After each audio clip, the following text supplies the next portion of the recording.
My name is Arun Mandayam. I've been with Schneider Electric for 16 plus years. Primary goal is to set strategy for observability and manage portfolio of tools related to observability and monitoring.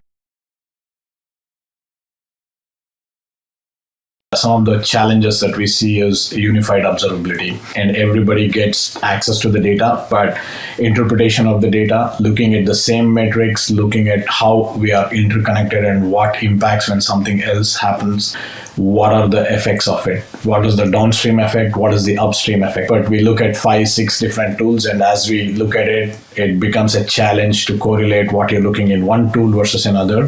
The vision for us from an observability perspective is to get into a single pane of glass automation, which is very important when we want to get visibility across our delivery chain. Second was to reduce our MTTI, and third was to manageability and costs. From a priorities perspective for unified observability, one of the first things we did was we consolidated from close to about 30 different platforms or tools down to 5.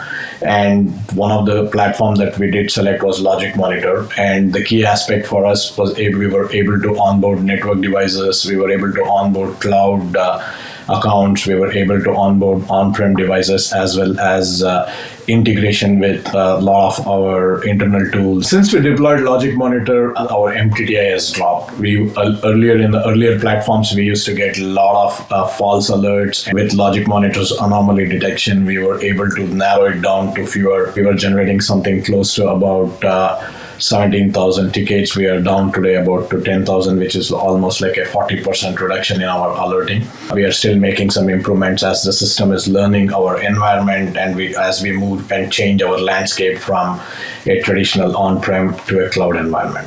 The biggest benefit is everybody is looking at the same dashboard, same set of metrics, which provide us to communicate and talk the same language, and able to cross-collaborate within, which directly impacts our customer satisfaction as well as uptime for our infrastructure. That is invaluable when you're talking about a global operations, supporting close to 25,000 network devices and countless number of cloud devices.